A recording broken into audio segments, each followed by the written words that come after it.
ကျွန်တော်တို့ရှင်သန်နေတဲ့ဒီကမ္ဘာကြီးမှာလူတိုင်းဟာပျော်ရွှင်မှုကိုရှာဖွေနေကြတာပါ။ဒါပေမဲ့ထူးဆန်းတာကပစ္စည်းဥစ္စာတွေအောင်မြင်မှုတွေဘလောက်ပဲရှိနေပါစေကျွန်တော်တို့ရဲ့စိတ်ထဲမှာတစ်ခုခုလိုနေသလိုဒါမှမဟုတ်ဆင်းရဲဒုက္ခတစ်ခုခုနဲ့အမြဲရင်ဆိုင်နေရသလိုခံစားနေကြရပါတယ်။လွန်ခဲ့တဲ့နှစ်ပေါင်း2600ကျော်ကအိန္ဒိယပြည်မှာမင်းသားတစ်ပါးရှိခဲ့ပူပါတယ်။သူဟာစည်းစိမ်ဥစ္စာအပေါင်းနဲ့ပြည့်စုံနေပေမဲ့လူတွေဘာလို့ဆင်းရဲဒုက္ခခံစားနေကြရလဲဒါတွေကိုဘလို့အဆုံးသတ်မလဲဆိုတဲ့မိခွန်းရဲ့အဖြေကိုရှာဖို့နန်းတော်ကိုစွန့်ခွာခဲ့ပါတယ်သူရှာဖွေတွေးရှိသွားတဲ့အဖြေဟာဒီနေ့ခေတ်အထိလူသားပေါင်းများစွာရဲ့ဘဝကိုပြောင်းလဲပေးခဲ့ပါတယ်အဲ့ဒါဟာဗုဒ္ဓဘာသာပါပဲ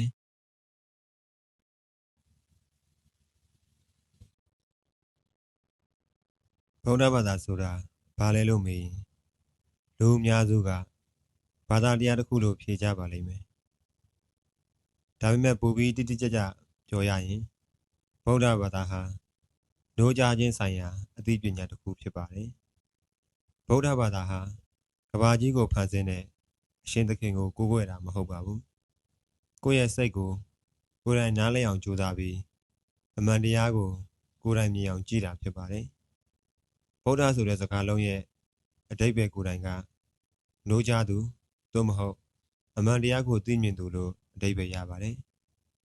အဓိကအချက်၃ချက်ရှိပါတယ်၁မကောင်းမှုရှောင်ခြင်းကိုယ့်ရဲ့ကာယကံဝစီကံတွေကြောင့်သူတစ်ပါးမထိခိုက်အောင်နေထိုင်တာ၂ကောင်းမှုဆောင်ခြင်းမေတ္တာနဲ့ကရုဏာနဲ့အများအကျိုးကိုသယ်ပိုးတာ၃မိမိစိတ်ကိုဖြူစင်အောင်ထားခြင်းတရားဓမ္မကျင့်ကြံရင်စိတ်ရဲ့ရှုပ်ထွေးမှုတွေကိုဖယ်ရှားတာဖြစ်ပါတယ်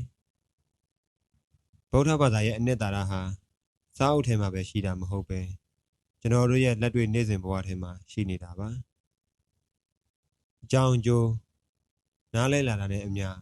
ကိုယ့်ရဲ့ကံကြမ္မာကိုကိုယ်တိုင်ဖန်တီးခွင့်ရှိတယ်ဆိုတာသိလာပါလိမ့်မယ်ဒီနေ့ဗီဒီယိုမှာတော့ကျွန်တော်တို့ဟာဗုဒ္ဓဘာသာရဲ့အခြေခံအကျဆုံးဖြစ်တဲ့သစ္စာ၄ပါးဆိုတာဘာလဲစိတ်အေးချမ်းမှုကိုပေးနိုင်တဲ့ဝိပဿနာတရားဆိုတာဘာလဲပြီးတော့ဒီခေတ်သစ်ကမ္ဘာကြီးမှာဗုဒ္ဓရဲ့လမ်းစဉ်ကဘယ်လောက်ထိလက်တွေ့ကျနေလဲဆိုတာကိုသိစိတ်ပြောပြသွားမှာဖြစ်ပါတယ်ဒါကြောင့်သင်ဘဝမှာတည်ငြိမ်မှုနဲ့အထိပ္ပယ်ရှိတဲ့လမ်းစာကိုရှာနေတယ်ဆိုရင်ဒီခီးစဉ်ကိုအတူတူလိုက်ပါကြည့်ဖို့ဖိတ်ခေါ်ချင်ပါတယ်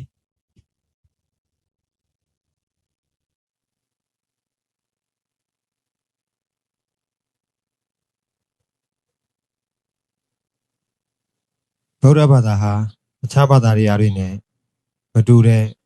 ထိုးခြားချက်တစ်ခုရှိပါတယ်အဲ့ဒါကတော့မျက်စိမဲ့ယုံကြည်ခိုင်းခြင်းမရှိတာပါပဲဗုဒ္ဓကသူ့ရဲ့တရားတော်တွေကိုအေဟိပတိကောလို့ခေါ်ဆိုခဲ့ပါတယ်အဓိပ္ပာယ်ကတော့လာပြီးကိုယ်တိုင်ဆန်းသက်ကြည့်ပါဆိုပြီးတော့ဖြစ်ပါတယ်သူကကျွန်တော်တို့ကိုငါဟာဖျားဖြစ်လို့ငါပြောတာကိုအကုန်လုံးယုံရမယ်လို့မပြောခဲ့ပါဘူးအဲ့ဒီအစားရွှေကိုမီးနဲ့ဖုတ်ပြီးဆန်းသက်တယ်လို့မျိုးငါရဲ့စကားတွေကိုလည်းမင်းတို့ရဲ့လက်တွေ့ဘဝနဲ့တက်ဆိုင်ပြီးဆန်းသက်ကြည့်ကြတကယ်အကျိုးရှိမှလက်ခံပါလို့လမ်းညွှန်ခဲ့ပါတယ်ဒါဟာ21ရာစုရဲ့ scientific method သိပ္ပံနည်းကျစူးစမ်းမှုနဲ့အတူတူပါပဲကိုယ့်ရဲ့စိတ်ကိုတက်ခွဲခန်းတစ်ခုလိုသဘောထားပြီးဒေါသဖြစ်ရင်ဘာဖြစ်မလဲမေတ္တာပွားရင်ဘာဖြစ်မလဲဆိုတာကိုလက်တွေ့စောင့်ကြည့်ခိုင်းတာမျိုးဖြစ်ပါတယ်ဒါကြောင့်ဗုဒ္ဓဘာသာဟာယုံကြည်ချက်ထက်အသိပညာကိုပိုပြီးဦးစားပေးတဲ့လမ်းစဉ်ဖြစ်ပါတယ်ဗုဒ္ဓရဲ့ပထမဆုံးနဲ့အခြေခံအကျဆုံးလက်တွေ့ကျတဲ့သင်ကြားမှုကတော့သစ္စာ၄ပါးဖြစ်ပါတယ်ဒါကိုဆရာဝန်တယောက်ကယောဂကိုရှာဖွေကုသပုံနဲ့နိုင်ရှင်ကြည့်လို့ရပါတယ်၁ဒုက္ခဘဝမှာဆင်းရဲခြင်းမပြည့်စုံခြင်းဆိုတာရှိပါတယ်နာကျင်မှုသေခြင်းကိုမချစ်တဲ့သူနဲ့နေရခြင်းချစ်တဲ့သူနဲ့ခွဲခွာရခြင်းတွေဟာရှောင်လွှဲလို့မရတဲ့အမှန်တရားတွေပါ၂သမုဒယဒါဆို ဒီဆင်းရဲခြင်းရဲ့အမြစ်ကပါလဲအဖြေကတော့တွေ့တာမှုဖြစ်ပါတယ်ကျွန်တော်တို့ဟာမမြဲတဲ့အရာတွေကိုအမြဲတမ်းတည်မြဲနေစေခြင်းနဲ့အတ္တကြောင့်နာကျင်နေရတာပါ3နိရောဓသတင်းကောင်းကတော့ဒီဆင်းရဲခြင်းကိုအဆုံးသတ်လို့ရပါတယ်တွေ့တာမှုကိုလွတ်ချနိုင်ရင်ငြိမ်းချမ်းမှုကိုရနိုင်ပါတယ်4မက်ကအဲ့ဒီငြိမ်းချမ်းမှုကိုရှောက်ဖို့လမ်းစဉ်ရှိပါတယ်ဗုဒ္ဓကကျွန်တော်တို့ကိုဒုက္ခအကြောင်းပဲပြောနေတာမဟုတ်ပါဘူးဒုက္ခတွေကနေဘယ်လိုရောထွက်ရမလဲဆိုတဲ့ solution ကိုပေးခဲ့တာပါအနောက်တိုင်းသားတော်တော်များများနားလည်မှုလွယ်တတ်တာကတွေ့တာမှုမရှိရင်ငါတို့ကစက်ရုပ်တွေလိုအေးဆက်သွားမှလားဆိုတဲ့အချက်ပါတကယ်တော့မဟုတ်ပါဘူးတွေ့တာမှုဆိုတာမင်းငါနာမှာအမြဲရှိနေရမယ်ငါဖြစ်စေခြင်းတို့ဖြစ်ရမယ်လို့သတ်မှတ်ပြီးစုပ်ကင်ထားတာပါအဲ့ဒါကပူလောင်ပါတယ်မေတ္တာဆိုတာကတော့မင်းပျော်ရွှင်ပါစေမင်းရဲ့သဘောတဘာဝအတိုင်းလွတ်လပ်ပါစေလို့ဆုတောင်းပေးတာပါဗုဒ္ဓကကျွန်တော်တို့ကိုဘာကူမှမချစ်ရဘူးလို့မပြောခဲ့ပါဘူးဒါပေမဲ့အရာရာဟာပြောင်းလဲတတ်တယ်ဆိုတဲ့သဘာဝကိုလက်ခံပြီးချစ်တတ်ဖို့သင်ပေးတာပါအဲ့ဒီလိုလက်ခံနိုင်မှသာအရှုံးနဲ့ရင်ဆိုင်ရတဲ့အခါကျွန်တော်တို့ရဲ့စိတ်ဟာမပြိုလဲပဲတည်ငြိမ်နေမှာဖြစ်ပါတယ်ဒါဟာခေတ်သစ်လူသားတွေအတွက်အလိုအပ်ဆုံးသော emotional intelligence ဖြစ်ပါတယ်နောက်ဆုံးအနေနဲ့ဗုဒ္ဓဘာသာရဲ့အနှစ်သာရဟာတောထဲမှာတရားထိုင်နေတာတခုတည်းမဟုတ်ပါဘူးအဓိကကတတိဖြစ်ပါတယ်မင်းကော်ဖီတောင်းနေရင်ကော်ဖီတောင်းနေမှသိပါအလုံးလုံးနေရင်အလုံးလုံးနေမှသိပါအတိတ်ကနောင်တတွေအနာဂတ်ကစိုးရိမ်မှုတွေထဲကတန်တရားမှာမျောမနေပဲပြစ္ဆုတ်ပံတက်တဲ့မှာနေထိုင်တတ်ဖို့ဖြစ်ပါတယ်စိတ်ကိုလေ့ကျင့်ပေးတာဟာခန္ဓာကိုယ်ကိုဂျင်မာလေ့ကျင့်ပေးသလိုပါပဲစိတ်ဟာငြိမ်သက်တဲ့အခါအရာရာကိုအရှိတိုင်မြင်လာမယ်အဲ့ဒီအခါမှာမလိုအပ်တဲ့ဒေါသတွေလောဘတွေညှော့နေသွားပြီးဘုံမိုကောင်းမွန်တဲ့ဆုံးဖြတ်ချက်တွေကိုချမှတ်လာနိုင်မှာဖြစ်ပါတယ်ဒါဘာသာရေးသက်မဟုတ်ပဲဘုံမိုကောင်းမွန်တဲ့ဘဝကိုတည်ဆောက်တဲ့ practical tool တစ်ခုဖြစ်ပါတယ်ဗုဒ္ဓဘာသာဝင်ဖြစ်ဖို့ဆိုတာဗုဒ္ဓဘာသာနာမည်ခံဖို့မလိုပါဘူးမင်းရဲ့စိတ်ကိုမင်းပိုနားလဲနိုင်အောင်ကြိုးစားနေပြီးသူတစ်ပါးပေါ်ကဂယုဏထားနိုင်သူရဲ့မင်းဟာဗုဒ္ဓရဲ့လမ်းစဉ်ပေါ်မှာရှိနေတာပါပဲ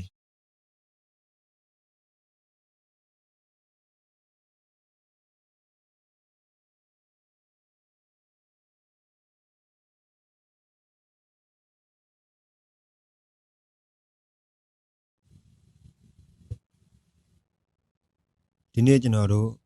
ပြောပြခဲ့တဲ့အကြောင်းအရာတွေကိုပြန်ကြည့်ရင်ဗုဒ္ဓဘာသာဆိုတာဝေးလံတဲ့တောင်ပေါ်ကဘုန်းကြီးကျောင်းတွေထဲမှာပဲရှိနေတာမဟုတ်ဘူးဆိုတာတွေ့ရမှာပါဗုဒ္ဓဘာသာဆိုတာသင်ရဲ့စိတ်ထဲမှာရှိနေတာပါသင်ရဲ့ဒေါသကိုဘယ်လိုကင်တွယ်မလဲသင်ရဲ့ပူလောင်မှုတွေကိုဘယ်လိုငြိမ်းသက်မလဲပြီးတော့ပြောင်းလဲနေတဲ့ဒီလောကကြီးထဲမှာမတုံမလုပ်ပဲဘယ်လိုအေးအေးချမ်းချမ်းနေထိုင်မလဲဆိုတဲ့သက်ရှင်သန်မှုအတတ်ပညာပဲဖြစ်ပါတယ်ဗုဒ္ဓကလမ်းပြခဲ့သူဂိုက်တာဖြစ်ပါတယ်အဲ့ဒီလမ်းအတိုင်းရှောက်လန်းဖို့ကတော့ကျွန်တော်တို့ရဲ့တာဝန်သာဖြစ်ပါတယ်လက်တွေ့ကြကြစမ်းသပ်ကြည့်ပါသင်ရဲ့စိတ်ထဲမှာတကယ်ပဲငြိမ်းချမ်းမှုရလာသလားဆိုတာကိုယ်တိုင်သက်သေပြကြည့်ပါဘဝမှာအရာရာဟာမမြဲပါဘူးဒီမှန်တရားကိုသိလိုက်တာဟာဝမ်းနည်းဖို့မဟုတ်ပဲလက်ရှိအချိန်လေးကိုတန်ဖိုးထားတတ်ဖို့ပါကျွန်တော်တို့ပိုင်ဆိုင်ထားတဲ့အချိန်လေးတွေမှာတဦးနဲ့တဦးမေတ္တာထားကြမယ်ကိုယ်စိတ်ကိုအတိတရားနဲ့ထိန်းကျောင်းမယ်ဆိုရင်ဘလို့အခက်ခဲမျိုးကိုမဆိုတည်တည်ငြိမ်ငြိမ်နဲ့ကြော်ပြတ်နိုင်ပါလိမ့်မယ်အစပိုင်းမှာတော့ခက်ခဲကောင်းခက်ခဲပါလိမ့်မယ်ဒါပေမဲ့တနေ့ကို9မိနစ်လောက်ပဲဖြစ်ဖြစ်တရားထိုင်ကြည့်တာဒါမှမဟုတ်ဒေါသထွက်လာတဲ့အခါချက်ချင်းတုတ်ပြန်တော့မယ့်အစားအသက်ကိုဝဝရှူပြီးကိုယ်စိတ်ကိုပြန်ကြည့်နေတာမျိုးကနေ